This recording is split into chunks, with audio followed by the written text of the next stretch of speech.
Hey book lovers, Jen here with a top 12 of 2017 for you.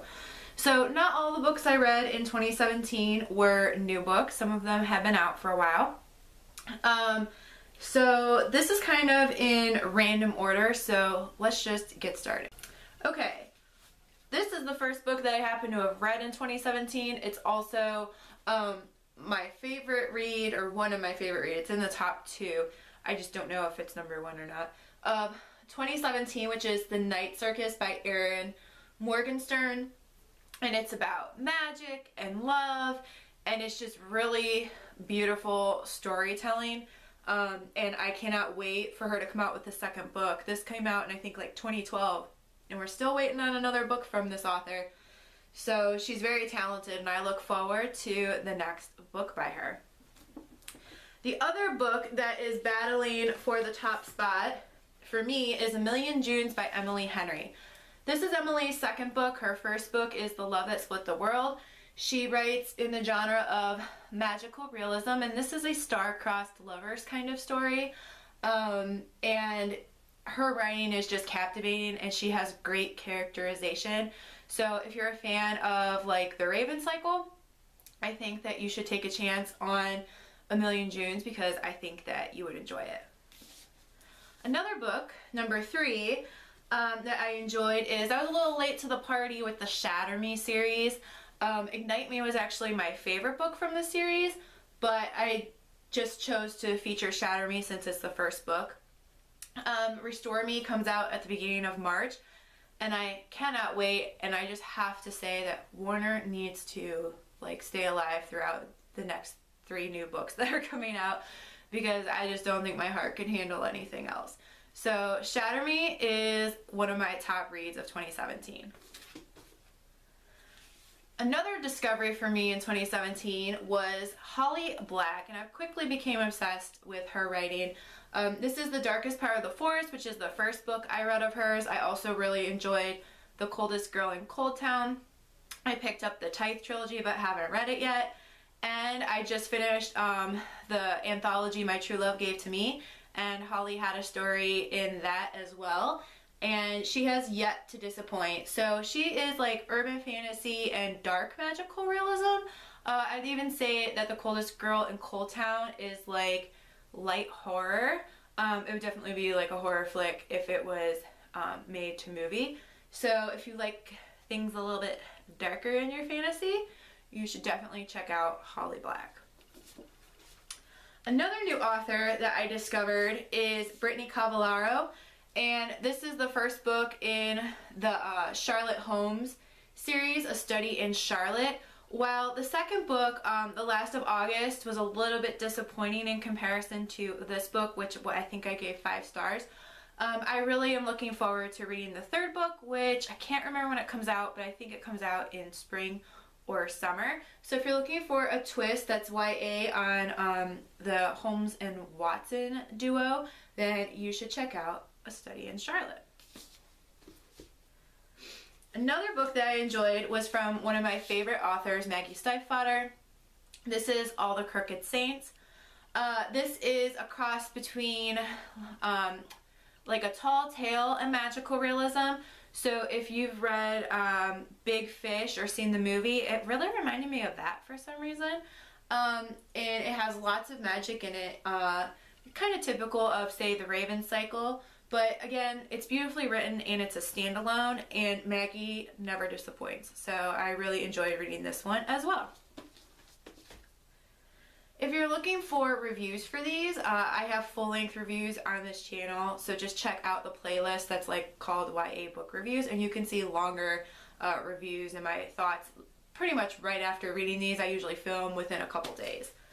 Another book that I enjoyed was Midnight at the Electric. So this is magic, but also historical fiction, and it's got a little bit future tripping going on in it. And it's really short, but it was just a really unique story, and you know, it's kind of like following the lineage of the women in this one family, and it's a love story, and it's a story about figuring out what you want out of life. And you know, you may think you want one thing, but sometimes that's not the best thing for you. So Midnight at the Electric was a really enjoyable standalone read for me in 2017. I also really enjoyed Jayden Lemonade, which I read in December, and it's like a choose your own adventure, but way better than like the 1980s check out from the school library choose your own adventure. Essentially it's about multiverse theory, and Jane, it's divided into sections, and in the first section, Jane, you get the backstory, and then Jane has to make a choice, and then each of the subsequent sections follows Jane if she made that choice, and then there's some overlap within there. But it also is like a cross between the Choose Your Own Adventure and then Westingame, and if you've ever read the middle grades books, Chasing Vermeer, it has a lot about art in here, so it kind of reminded me of that as well. And I'm definitely going to check out the Graceling books by Kristin Cashore because I really enjoyed this, so I want to check out more books by her. Another great read that I think is totally underrated is The Disappearances by Emily Bain Murphy. This is historical fiction crossed with magical realism. I think it's in the 40s is the setting. It's been a while since I read it, but it's about a girl who is trying to understand the effect her mother's legacy has on her. There's a little bit of romance, but it's done in a really sweet way. And basically in this town, things disappear. I forget if it's every 7 years. I think it's every 7 years. And, you know, 1 year they lose maybe like their sense of smell or something. And so the girl and her brother and then the love interest are trying to unravel this mystery that she knows has to do with her mother. It's a beautiful story and definitely underrated, and I look forward to reading more by this author in the future. Of course, lovely Bardugo. She's up there in my favorites with Maggie Speight. So The Language of Thorns, Midnight Tales, and Dangerous Magic made my list as one of my top reads of 2017. It's a lot of short stories from the Grishaverse. They're fairy tales, but they're super dark, like twisted fairy tales, kind of more in the vein of how the Grimm brothers tales were originally, and not like the Disney-fied versions of these. So it's really dark. It has gorgeous illustrations. See if I can find one real quick, because the illustrations totally, I don't like that one, totally make it worth its while. So, and they're in these beautiful like turquoise and rose colors, and what you saw fall out was the cardboard from the pin I got for pre-ordering this. So if you love Leigh Bardugo and you're a fan of the Grishaverse, we don't get Nikolai to 2019, so maybe this book will tide you over. Another great read, number 14, is An Enchantment of Ravens, which again is magical realism a little bit, but mostly focused on fae. And I have yet to read a book, really, I think, that has disappointed me regarding fairies. This also has to do with art, and it has to do with a prince, the Autumn Prince, and this artist, Isabel, and how he affects her. And it's a love story, and it's beautifully written, and it's a standalone. Again, always a fan of a standalone. I think at least like 4 of these books have been standalone so far. You know, sometimes it's just nice to read a book that's all by itself. So Enchantment of Ravens was another one of my top reads of 2017. And last but not least, in my top, oh, I said 14.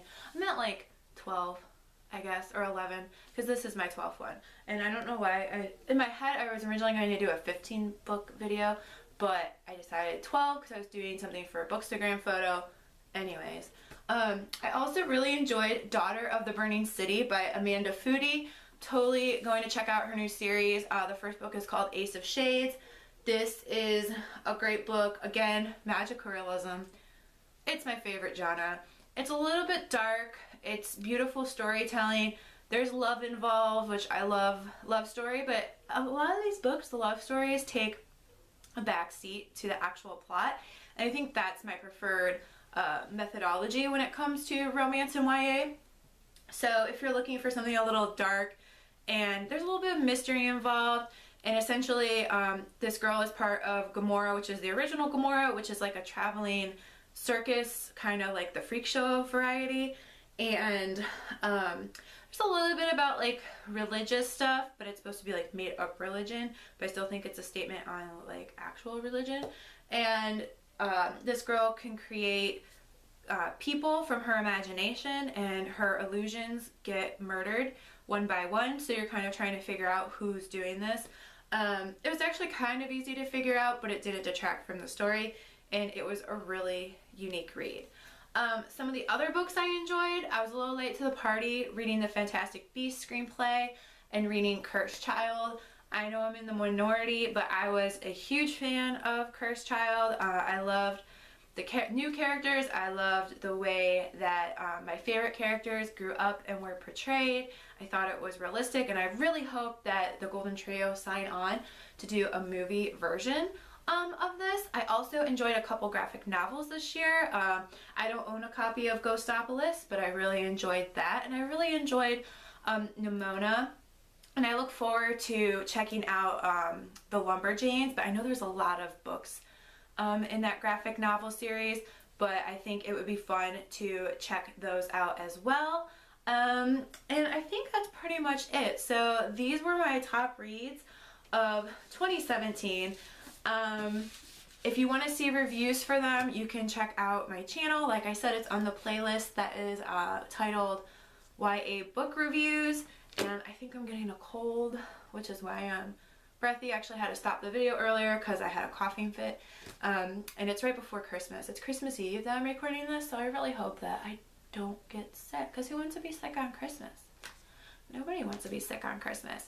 So I'm going to be continuing doing unboxings of different products, bookish merch, and book subscription boxes into 2018. I think this video won't be posted until 2018, early January. So yeah, I'm just going to keep chugging through and bringing you MG and YA book reviews. And that's about all I have for you today. So in the meanwhile, happy reading and happy writing.